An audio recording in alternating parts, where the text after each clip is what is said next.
I'm Marie West, I'm from MCW Consulting, and we look after health and safety for children in nurseries. So, I know we've got this recording, I'm going to That's edit right. it. But since you've done the Thrive, what would you say, well, in your own words, has it been helping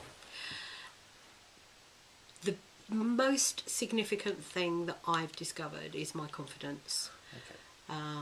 and to be able to get rid of some past preconceptions, get rid of all sorts of guilt feelings and turn them around, which is what I've really found useful. And I'm not labouring in the past anymore. We're going forward. Yeah. That's an area that's gone now. Put it behind me. Let's start here. And that's really what's been a big change for me. I'm no longer afraid to walk into a meeting. I walk in with my head up. And I don't walk into a meeting thinking I shouldn't really be here. I walk into a meeting and I know I'm there for a purpose, and I'm able to achieve that purpose. And what's that done for you? Well, my business is growing. My business is growing. Since we started or sort of finished the sessions, really, we've gained about 15,500 pounds worth of business a year. Yeah. But I think that's based on me being me, rather than the pretend me, if that makes sense. Yeah. And I've won 2 contracts just on the telephone with people speaking to me who have said, like the way you speak, like the way you come across, where's the piece of paper I have to sign? And that's really quite something, to get those sorts of contracts from people just on the telephone, and that's not even a face-to-face meeting. Wow. So that's been very, very positive. So, yeah, thank you. That's good. So what would your top tips be then on applying Thrive in business? Don't let anything stop you going forward. Take it all, take in the bits, because not every single bit helped me. I found some bits that I just thought, I can't see that that'll help. Be honest, be straight. Which bits did you think, no, can't really see that?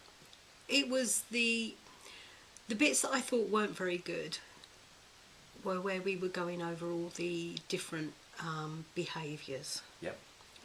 And all I did was I extracted the pieces of the behaviours, because it comes in the different sort of types. Or was that the thinking styles? Yeah. What behaviours? Was that personalities or the... I don't think it wasn't personalities. It was more about how people work. It was towards the end. Yeah. So that's going to be chapter 8, I think, isn't it? Yeah, it's quite a long chapter. Is it that one there? There we go. Yeah. Yeah, the thinking styles, yeah? Yeah. Okay. Yeah. Okay. Because what I there was a couple of little bits and pieces within each part of the thinking section Yes. that I pulled out, but not the whole lot. Whereas, the confidence, the social side of it, I drew loads and loads of strength from those sections. Yes. But it's like everything, isn't it? You'll read a normal book, not an educational book or a supportive book, and there'll always be the odd chapters that you just think, that was a bit boring, wasn't it? That might be a black ball moment.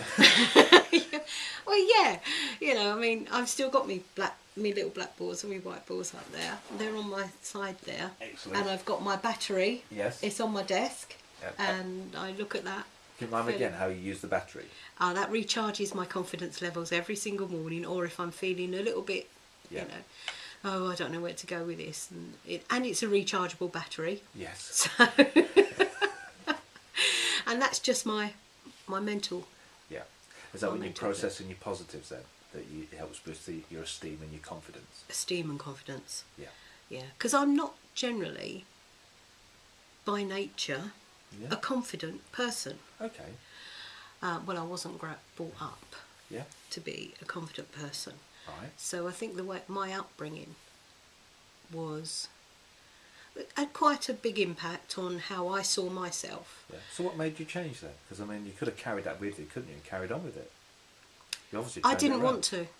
I didn't want to carry on like that, and I knew that in my business, if I wanted to carry on, I couldn't just be Marie West, you know, who just happens to have a business, a lifestyle business, you know, it just paid the bills. I didn't want that. I wanted to have something that I could hand on to the girls when I eventually do retire, which I'm not sure I can retire, but that's what I wanted, so that they had a very good grounding. To take the business on so that I could retire to Portugal. That's my plan. Fantastic. So that's really sort of us. We've gone from strength to strength since Thrive, though. I mean, that's been like my catalyst, really. That's my Eureka moments. Yeah. Some weeks were difficult to keep it going. Sure. I'm not going to pretend that it was all hearts and roses, because some of it is hard work. Some of it is very emotionally. Yeah. What was hard for you, would you say? And emotionally, you know, what was emotionally for me? It was letting go of the guilt. Yeah. And some of the ideas that I'd had about myself. Yeah. That was very, very emotional. Yeah. And I know you and I had a couple of sessions where I did nothing but, you know, sort of cried for 5 minutes. But when I came out, I felt quite exhilarated by that. Yeah. And empowered, really, to know that yes, that's absolutely fine. It's good not to carry those around with you, because it just drags you down. Yeah. So what would you say now about yourself? That I am a confident. I'm a confident business person. Yep. I class myself as an entrepreneur. Yeah. I actually don't shy away from those sorts of things anymore. Good. And you know, I just feel that I can walk around with my head held high. And How about Marie? Yeah, it's Marie. Yeah. How do you address yourself then now? Me? Yeah. I don't know if I've actually changed. Good. That. It's just the Marie behind the facade that's different. Okay. I was always very in people's faces. I was always very overcompensating, because that's what you tend to do if you think you're shy and you don't think you're worthy of being there. You overcompensate and you sit in the corner.